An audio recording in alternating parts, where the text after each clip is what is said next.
Hi, I'm Kathy Moore, and this is Steps in a Journey. We're reading Augustine, Confessions. We've read all about his autobiography, and now he's dwelling on the mind. And myself, I find this fascinating to think about things other than the mundane thing, but to think about your memory and how you remember things.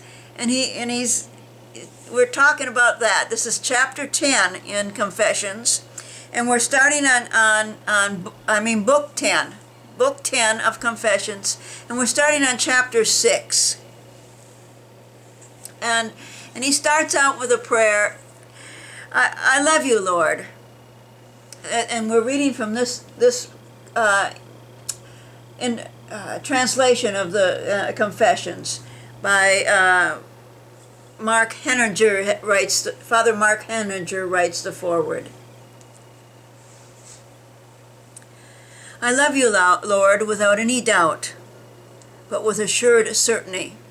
Another translation writes, there's no doubt in my mind, Lord, that I love you.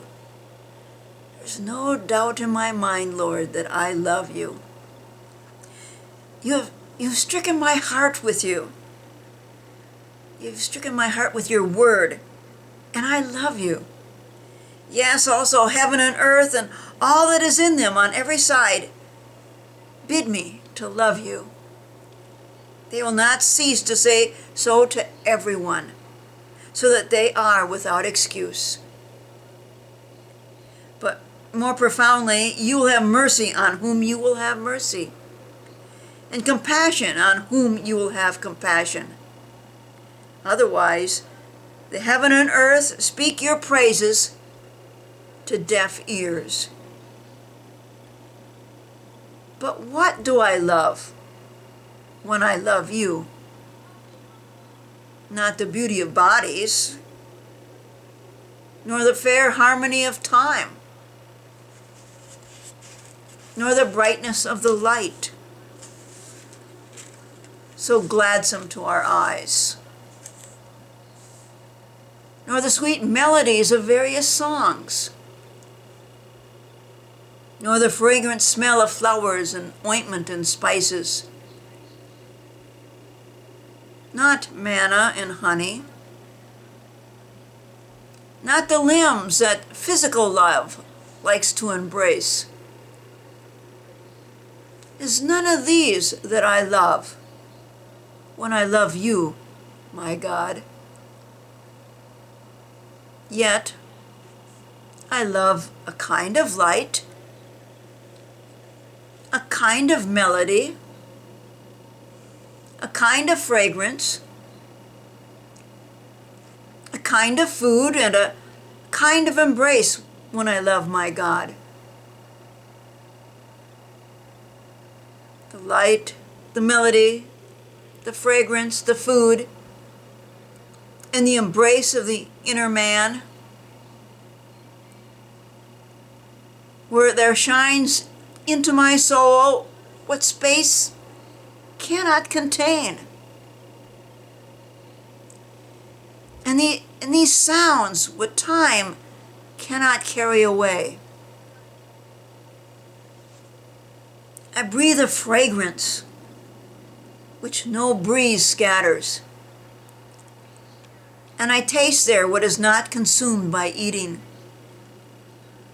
And there I lie in the embrace that no satiety can ever separate. This is what I love when I love my God. And what is it, this God? I asked the earth, and it answered me, I am not he. And whatever is the earth, confess the same. I asked the sea and its deeps, and the living creeping things, and they answered, we are not your God. Seek him above us. I asked the moving air, and the whole air with its inhabitants answered, Axameners was deceived, I am not God. Anaximenes was a 6th century BC philosopher, and he taught rhetoric, and he taught that air was God. But air answers, he was wrong. I am not God. I asked the heavens, the sun, the moon, the stars. No, say they, we are not the God whom you seek. And I replied to the things that throng above the senses of my flesh. You have told me of my God, that you are not he. Tell me something of him. And they cried, he made us. My questioning of them was my thoughts about them, and their form of beauty gave the answer. And I turned myself to myself and said to myself, what are you? And I answer, a man. And behold, in me there appears both soul and body, one outside and the other within. By which of these should I seek my God? I had sought him in the body from earth to heaven, as far as I could send my eyesight as messengers. But the better part is the inner. For to it, as to a ruler and judge, all the bodily messengers reported the answers of heaven and earth, and all things in them, who said, we are not God, but he made us. These things my inner man knew by means of the outer. I, the inner man, knew them. I, the mind, or the soul, knew them through the senses of my body. I asked the whole frame of the world about my God, and it answered me, I am not he, but he made me. Is not this outward appearance of the universe visible to all who have use of their senses? Why then does it not say the same thing to all? Animals, small and great, see it, but they cannot ask it anything, because their senses are not endowed with reason, so that they can judge what they see. But men can ask, so that the invisible things of God may be clearly seen, being understood by the things that are made. But in loving them, they are brought into subjection to them, and subjects cannot judge. Nor do these things answer unless the questioners can judge.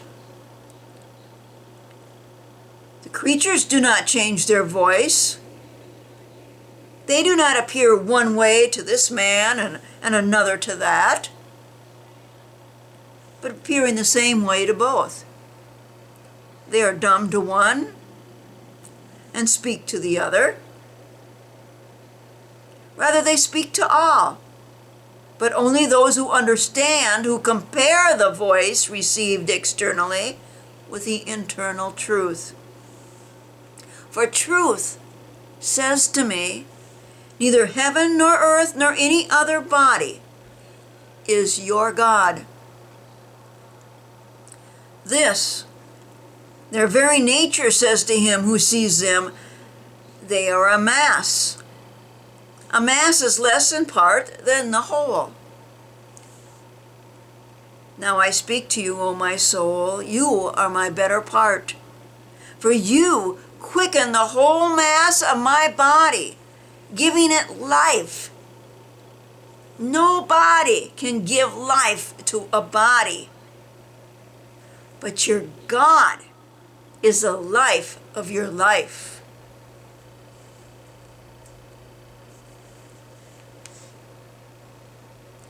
So in this chapter, he's talking about you have your body and your soul. Which one? Which one leads you the most to God? And your body is your senses, and it can see all that God has made. But they say he made us, and we are not God.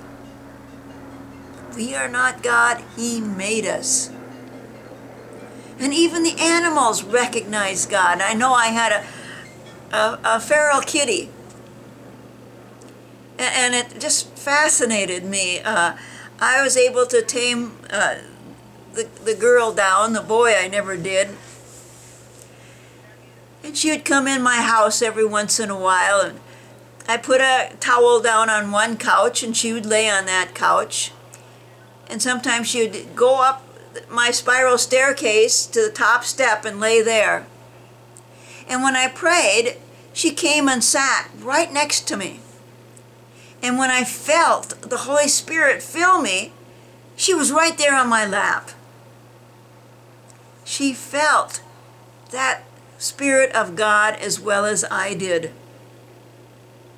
One time I was at the computer and I wasn't thinking about God and praying. I just thought I'd go over by the couch and sit down, and I did. And the moment I sat, and the kitty was way up at the top step. And the moment I sat down on the couch, I was filled with the Holy Spirit, and that cat practically flew down those stairs and jumped right into my lap.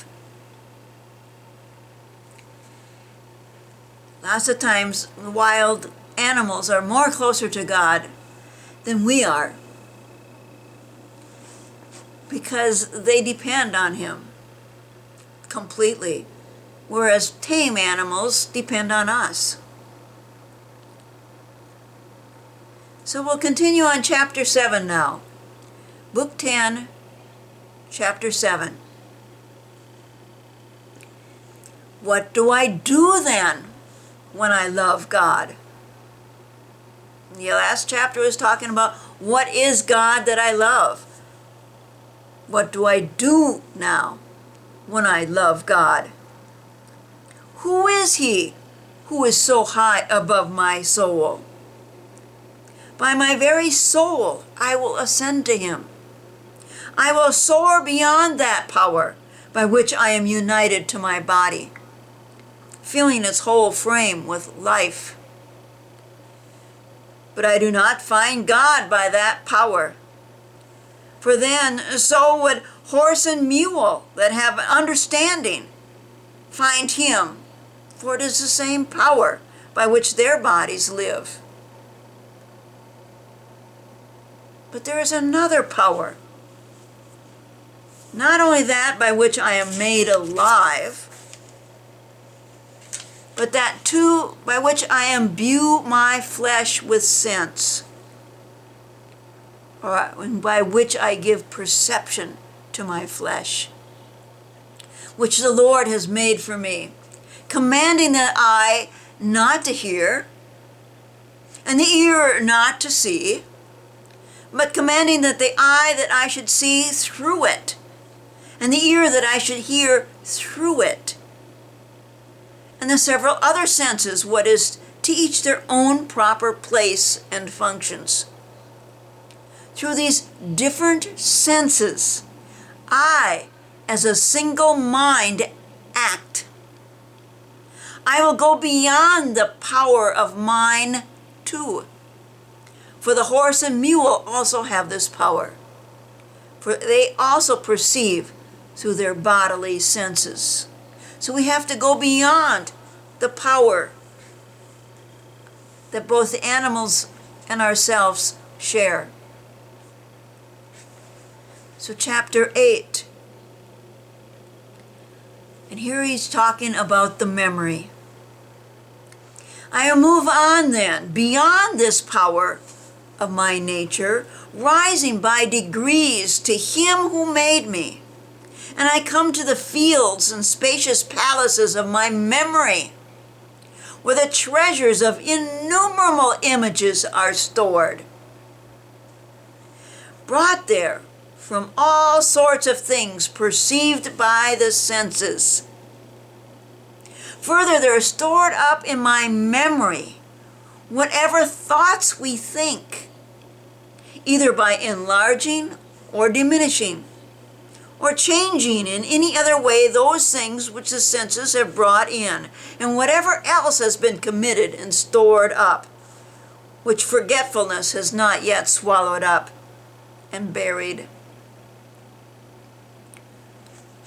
When I enter there, I ask what I want brought forth, and some things appear instantly.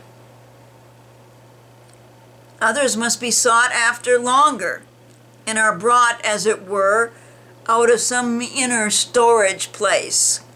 We've all experienced that, in which some things we can remember immediately, and other things, they seem to be, oh, I'll think of it in the middle of the night. It took that long to get it out of storage someplace. Still others rush out in the crowds while only one thing is desired and I ask for. And they leap into view as if to say, do you perhaps want me? I drive these away from the face of my remembrance with a hand on my heart until what I wanted is unveiled and appears in sight out of its secret place. Other things come up readily, in unbroken order, as they're called for. Those in front giving way to those that follow, and as they make way, they're hidden from sight, ready to come back at my will. All of this takes place when I repeat something by heart. We all know this when we count. Just think of yourself counting 1, 2, 3, 4, 5, 6, 7, 8, 9, 10, and all the numbers are coming out of your memory without any hesitation. Or some prayers, when you're not thinking about it, you're just reciting it by will. They just come right out. And yet when you start to concentrate on them, all of a sudden they disappear. I forgot that prayer. And yet if I recite it without thinking about it, I remember it. And Augustine continues, and all these things are preserved distinctly and under general heads. Each have entered my memory by its own particular avenue. Light, colors, and forms of bodies by the eyes. All sorts of sounds entered your memory by the ears. All smells enter your memory by the avenue of your nostrils. All the tastes that are in your memory came there through your mouth. And by the sensation of the whole body, what is hard or soft, hot or cold, smooth or rugged, heavy or light, either external or internal, to the body, entered the memory through the body. All these things, the great recesses, the hidden and unknown caverns of memory, receive and store, to be retrieved and brought forth when needed, each entering by its own gate. Yet the things themselves do not enter, but only the image of the things perceived are there, ready to be recalled in thought. But how these images are formed, who can tell? It is plain, however, which sense brought each one in and stored it up. For even while I dwell in darkness and silence, I can produce colors in my memory, if I so choose. And I can discern between black and white. Sounds do not break in and alter the image brought in by my eyes, which I am reviewing, though they're there also, lying dormant and stored, as it were, separately. I can call for those too, and they immediately appear. And though my voice is still and my throat silent, I can sing as much as I will. Those images of color do not intrude, even though they're there, when another memory is called for, which came in a way by the ears. So it is with other things brought in and stored up by other senses. I can recall them at my pleasure. Yes, I can tell the fragrance of lilies from violets, though I smell nothing. I prefer honey to sweet wine, smooth surfaces to rough ones. At the time, neither tasting nor handling, but only remembering. These things I do inside myself, in the vast hall of my memory. For present there with me are heaven and earth, the sea, and whatever I could think on them, in addition to what I've forgotten. There also I meet with myself and recall myself what, when, where I did a thing, and what my feelings were when I did it. All that I remember is there, either personal experience or what I was told by others.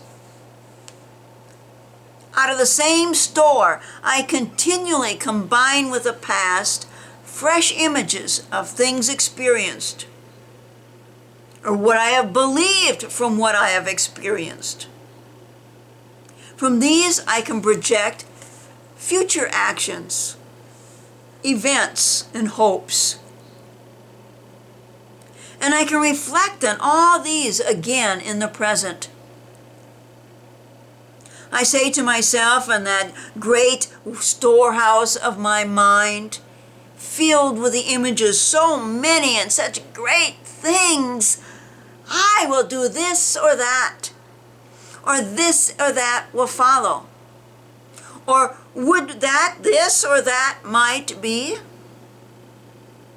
or may God prevent all this. This is the way I talk to myself. And when I speak, the images of all I speak about are present, out of the same treasury of my memory.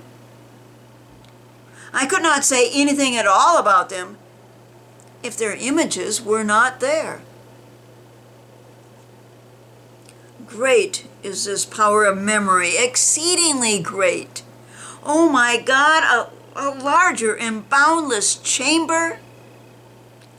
Who has ever sounded the depth of it? Yet, this is a power of mine and belongs to my nature. But I do not myself comprehend it at all. Therefore, the mind is too narrow to contain itself. But where can that part be which it does not itself contain?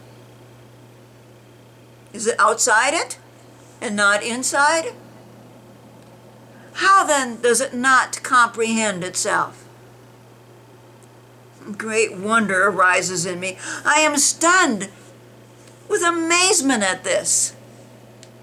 And men go outside themselves to admire the heights of mountains, the mighty waves of the sea, the broad tides of rivers, the width of the ocean, and the circuits of the stars. They do not wonder at the fact that when I spoke of these things, I did not see them with my eyes.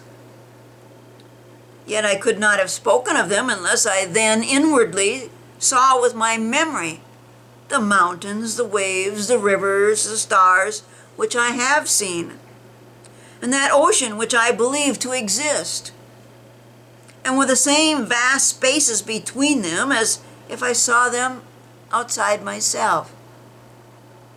Yet I did not actually draw them into myself by seeing them, and when I beheld them with my eyes, but only their images. And I know which sense of the body impressed each of them upon me.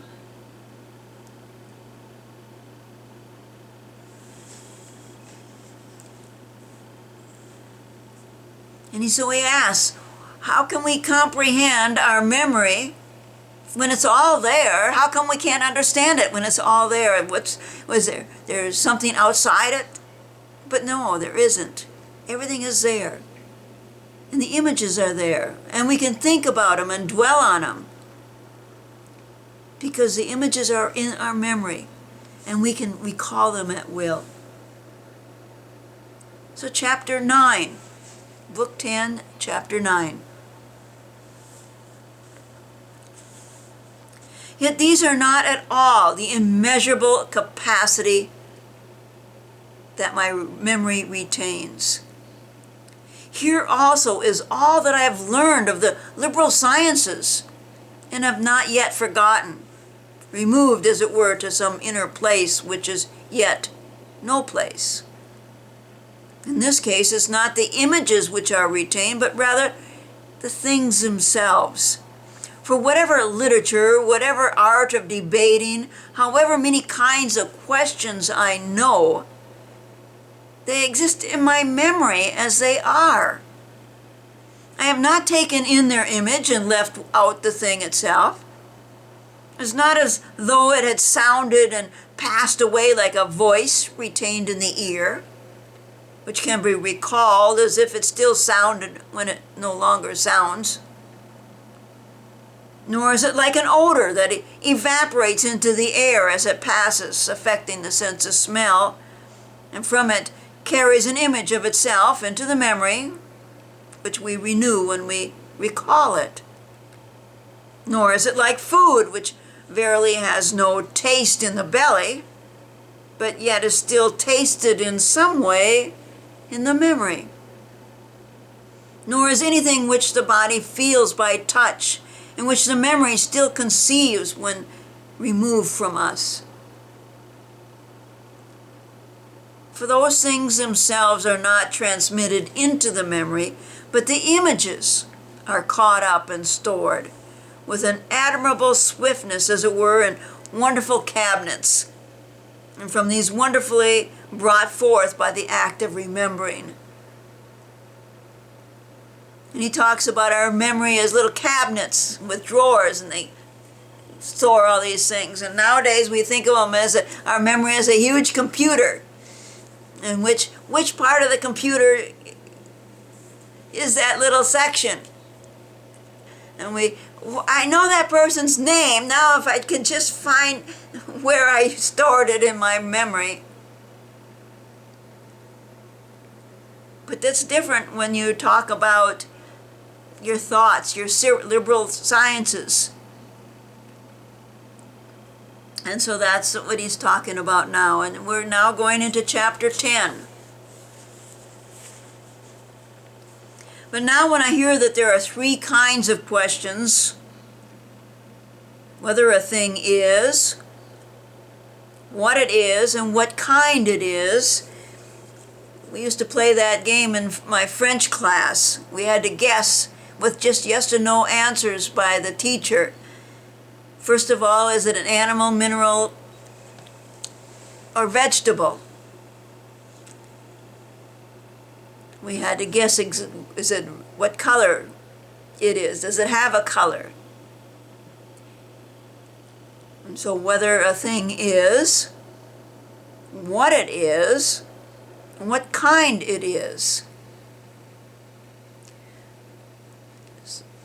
I do indeed hold the images of the sounds which make up these words, and I know that those sounds pass through the air with a noise and then cease to